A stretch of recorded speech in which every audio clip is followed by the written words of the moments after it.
नमस्कार, जय हिंद, वंदे मातरम। दोस्तों आइए देखते हैं आज की उत्तर प्रदेश की 2 नहीं, 4 नहीं, 5 नहीं बल्कि पूरे 25 बहुत ही महत्वपूर्ण सेलेक्टेड और इम्पोर्टेंट काम की खबरों को सिर्फ 5 मिनट में, जिसमें आज की यूपी की बड़ी घटनाओं के साथ साथ मौसम विभाग पर नजर डालते हुए आम आदमी के लिए राहत भरी खबर को देखते हैं। तो घड़ी में 6 बजने से पहले चैनल को सब्सक्राइब नहीं किया तो जरूर करें ताकि ब्रेकिंग अपडेट की जानकारी आपको मिल सके। चलिए दोस्तों, आए नजर डालते हैं आज की पहली बड़ी खबर पे, जो कि केंद्र सरकार का श्रमिकों को तोहफा, बढ़ाए न्यूनतम मजदूरी। केंद्र सरकार ने असंगठित क्षेत्र के श्रमिकों के लिए न्यूनतम मजदूरी में वृद्धि की है। ये बदलाव 1 अक्टूबर 2024 से लागू होगा। श्रमिकों को जीवन यापन की बढ़ती लागत से निपटने में मदद करने के लिए यह फैसला लिया गया है। पिछली बार अप्रैल 2024 में वेतन संशोधन किया गया था। इस योजना के तहत भवन निर्माण, लोडिंग अनलोडिंग, सफाई, खनन और कृषि जैसे क्षेत्रों में काम करने वाले श्रमिकों को लाभ मिलेगा। न्यूनतम मजदूरी को श्रेणियों में बांटा गया है: अकुशल, अर्धकुशल, कुशल और उच्च कुशल श्रमिक। एक और बड़ी खबर आ रही है दोस्तों, आपको बता दें, यूपी में महिलाओं के लिए रोजगार के नए अवसर। यूपी के विभिन्न शहरों में महिलाओं को रोजगार का अवसर मिलेगा। जिला सेवायोजन अधिकारी देवव्रत कुमार के अनुसार पिंड रोजगार मेला के माध्यम से महिला अभ्यर्थियों का चयन किया जाएगा। यह मेला उन महिलाओं के लिए है जिन्होंने हाई स्कूल, इंटर, स्नातक, ITI, डिप्लोमा या बीटेक किया है। पिंड रोजगार मेला 30 सितंबर 2024 को बाराबंकी में ममता गर्ल्स डिग्री कॉलेज में आयोजित किया जाएगा। रोजगार पाने के लिए अभ्यर्थियों को रोजगार संगम पोर्टल पर पंजीयन करना होगा या सभी आवश्यक दस्तावेजों के साथ सीधे मेला में भाग ले सकते हैं। चलिए नजर डालते हैं एक और बड़ी खबर पे। यूपी में पिंड रोजगार मेला, 1500 पदों पर बहाली। बाराबंकी में 30 सितंबर को पिंड रोजगार मेला आयोजित किया जाएगा। इस मेले में महिलाओं को रोजगार के अवसर दिए जाएंगे। लगभग 1500 पदों पर साक्षात्कार के माध्यम से महिला अभ्यर्थियों का चयन होगा। यह मेला जिला सेवायोजन कार्यालय, राजकीय औद्योगिक प्रशिक्षण संस्थान और उत्तर प्रदेश कौशल विकास मिशन द्वारा संयुक्त रूप से आयोजित किया जा रहा है। टाटा इलेक्ट्रॉनिक्स, याजाकी इंडिया और फ्लिपकार्ट जैसी प्रतिष्ठित कंपनियां इसमें हिस्सा लेंगी। अब इधर देखिए, अगली खबर आ रही है बहराइच में बुलडोजर एक्शन, 23 घरों पर चला प्रशासन का हथौड़ा। बहराइच जिले के सराय जगना गांव में प्रशासन द्वारा 23 घरों पर बुलडोजर चलाकर अवैध कब्जा हटाया गया। ये कार्रवाई एक रास्ते के विवाद के कारण हुई, जो हाई कोर्ट तक पहुंची। कोर्ट ने 1.5 साल बाद फैसला सुनाया, जिसके बाद कार्रवाई की गई। गुड़िया उर्फ हदीसुन और जावेद के बीच 3 फीट रास्ते को लेकर विवाद था। इस विवाद ने पूरे गाँव को दहशत में डाल दिया, क्योंकि अभी 100 से ज्यादा घरों को नोटिस भी दिया गया है। एक और बड़ी खबर आ रही है दोस्तों, आपको बता दें, बनारस को मेट्रो सिटी के रूप में विकसित करने की तैयारी।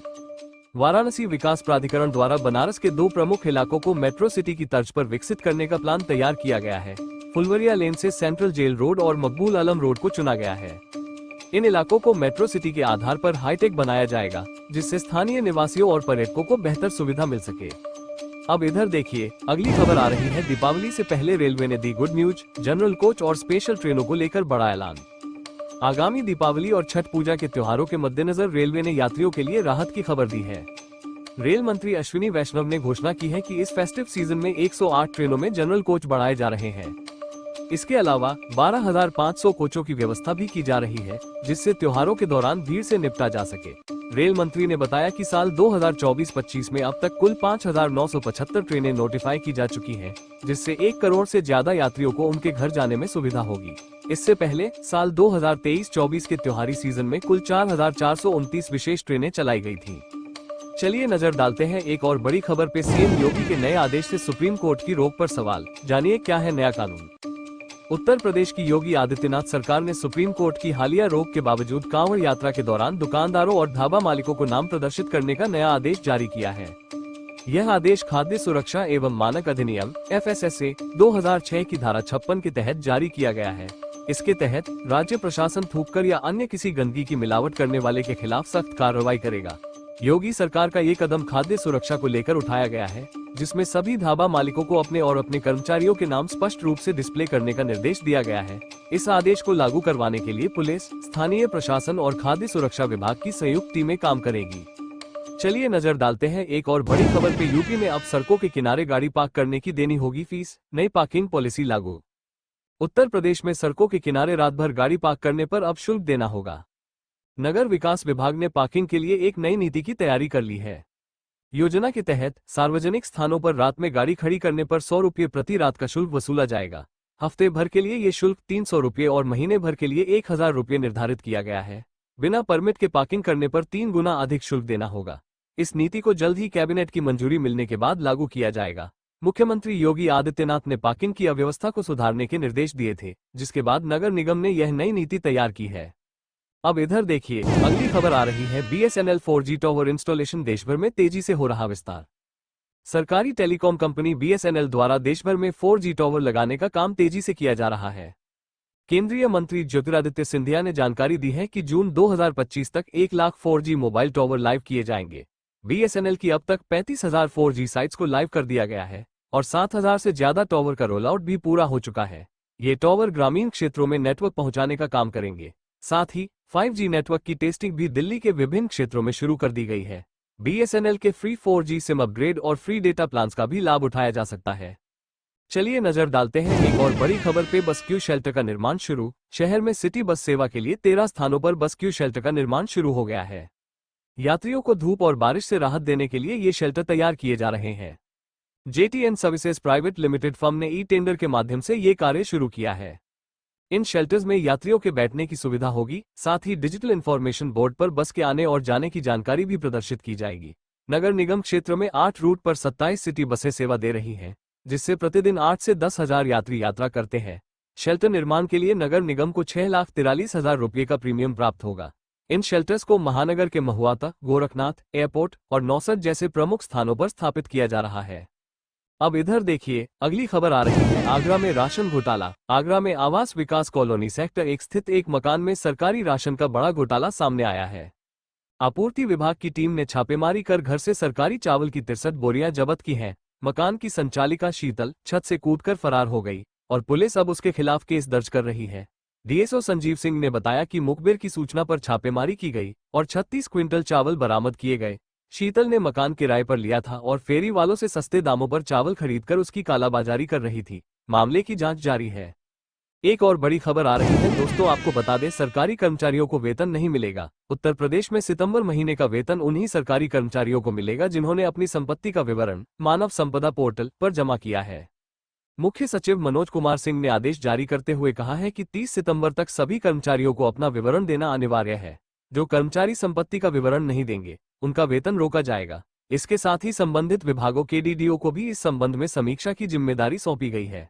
अभी तक लगभग 90% कर्मचारियों ने अपनी संपत्ति की जानकारी दे दी है।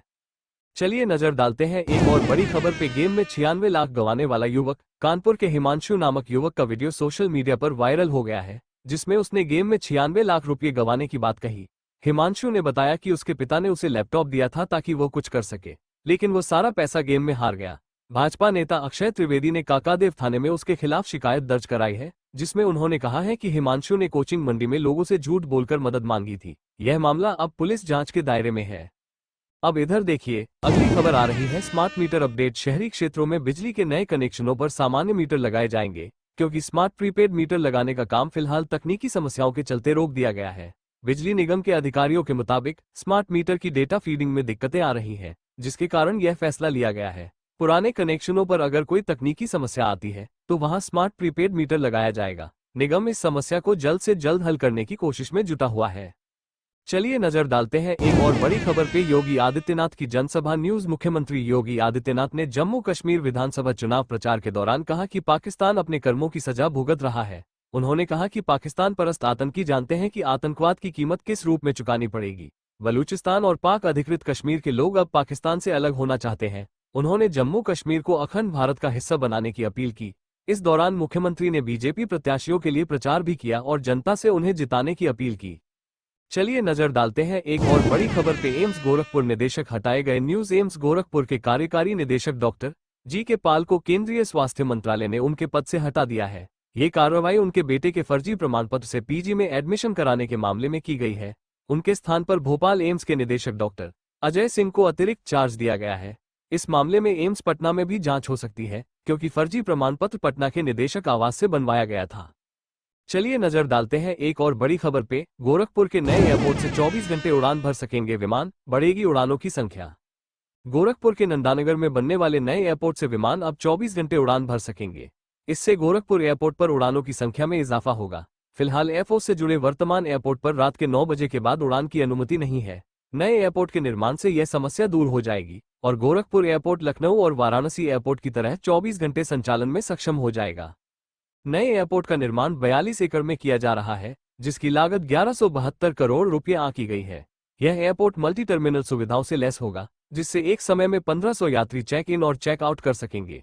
अभी गोरखपुर से दिल्ली, मुंबई, हैदराबाद, कोलकाता, लखनऊ और बेंगलुरु जैसे शहरों के लिए रोजाना 10 उड़ानें संचालित होती हैं। नए एयरपोर्ट के निर्माण के बाद चेन्नई, वाराणसी, जम्मू और पुणे जैसे अन्य शहरों के लिए भी उड़ानें शुरू हो सकेंगी।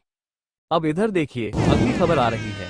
यूपी के सभी डीएम को रोजाना करनी होगी शिकायतों की समीक्षा, मुख्य सचिव ने दिए सख्त निर्देश। उत्तर प्रदेश सरकार ने शिकायत निवारण में हो रही लापरवाही को गंभीरता से लिया है और इसके समाधान के लिए सख्त कदम उठाए हैं। मुख्य सचिव मनोज कुमार सिंह ने प्रदेश के सभी जिलाधिकारियों को रोजाना IGRS पोर्टल पर प्राप्त असंतुष्ट फीडबैक वाली शिकायतों की समीक्षा करने के निर्देश दिए हैं। यह निर्देश शुक्रवार को हुई वीडियो कॉन्फ्रेंसिंग में दिए गए। मुख्य सचिव ने सभी जिलाधिकारियों को यह सुनिश्चित करने के लिए कहा कि शिकायतकर्ता की संतुष्टि को प्राथमिकता दी जाए। शिकायत निस्तारण के दौरान आवेदक से संपर्क करने और वास्तविक स्थिति का निरीक्षण करने पर जोर दिया गया। साथ ही भ्रामक जानकारी देने वाले अधिकारियों और कर्मचारियों पर कड़ी कार्रवाई की भी चेतावनी दी गई है। इसके अलावा PM सूर्यघर मुफ्त बिजली योजना की समीक्षा करते हुए उत्तर प्रदेश में 25 लाख घरों के सोलराइजेशन का लक्ष्य निर्धारित किया गया है और सरकारी भवनों में सोलर पैनल लगाने के कार्य में तेजी लाने के निर्देश दिए गए हैं।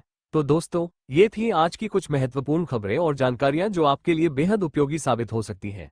ऐसी जानकारी आपको शायद और कहीं एक साथ न मिल सके, इसलिए रोज की ताज़ा खबरों के लिए हमारे चैनल को सब्सक्राइब जरूर करें और वीडियो को लाइक नहीं किया तो लाइक करें। साथ में अपने जिले का नाम कमेंट में लिखें ताकि आपके जिले से जुड़ी हर जानकारी आप तक पहुंच सके। धन्यवाद। जय हिंद, जय भारत।